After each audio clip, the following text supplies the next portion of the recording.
So, hello friends, welcome back to our channel Exam Buddy. Now let's do our assignment for Air Pollution and Control Week 5 Assignment 5.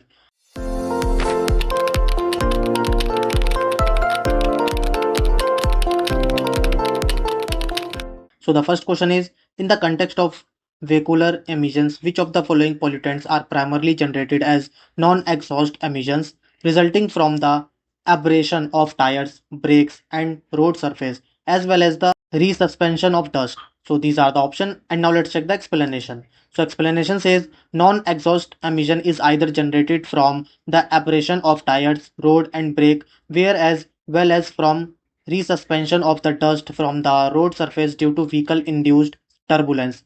Major pollutants PM10, PM2.5 and heavy metals. So the answer of our first question is D.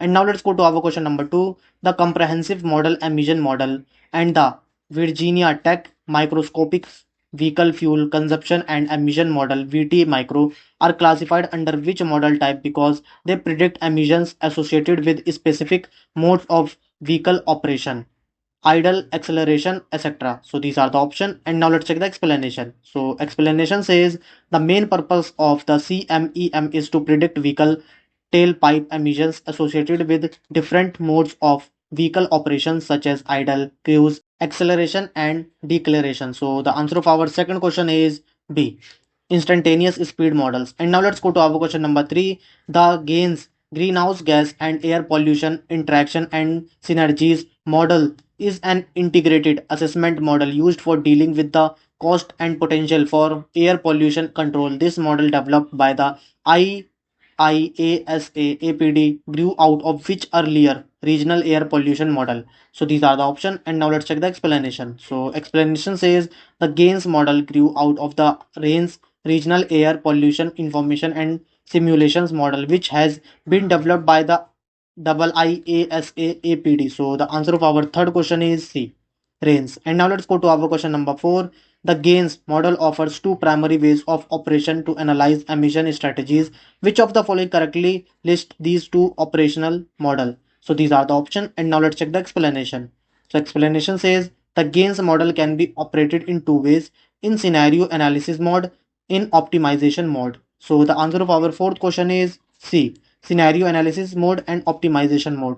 And now let's go to our question number 5. In the context of greenhouse gas GHG emission from the agricultural sector, methane CH4 is a major pollutant. Which two primary agricultural activities are responsible for the generation of CH4? So these are the option, and now let's check the explanation.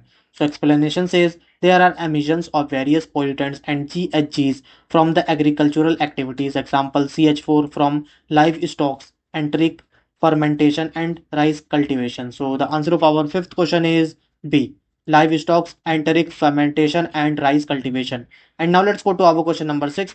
Ammonia NH3 emissions from agricultural activities are significant because they react in the atmosphere to produce secondary pollutants NH3, react with which two atmospheric pollutants to form secondary inorganic aerosols. So these are the option, and now let's check the explanation. So explanation says NH3 emissions from agriculture activities react in the atmosphere with SO2 and NOx and produce secondary inorganic aerosols. So the answer of our sixth question is D, sulfur dioxide and nitrogen oxide. And now let's go to our question number 7. Which of the following activities is specifically covered by the commercial sector according to the sources? So these are the option, and now let's check the explanation. So explanation says procedure for estimating commercial emissions, calculate fuel consumption rate per subsector, aggregate the data into several subsectors such as cooking, boiler, operation and heating based on fuel type and local specific data. So the answer of our seventh question is C.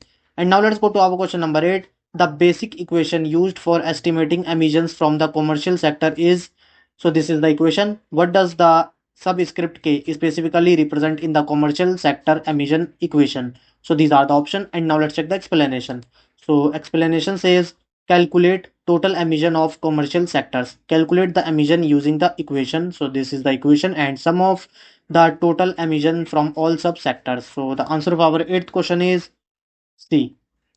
And now let's go to our question number 9. What characteristics distinguish remote sensing from traditional monitoring? So these are the options, and now let's check the explanation.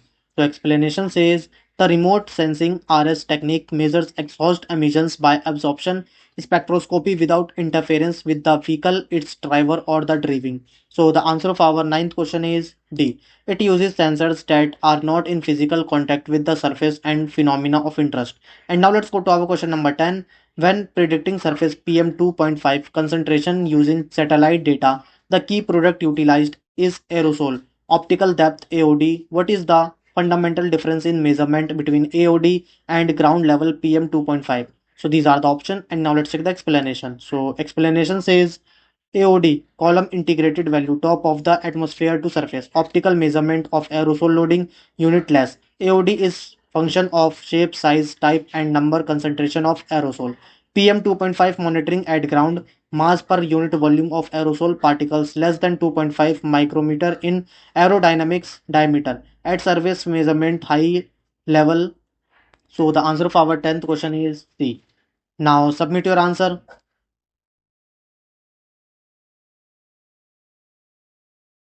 So friends, if you want more assignment answer in future, so you have to do one thing, you have to subscribe our channel. So thank you friends for watching our video.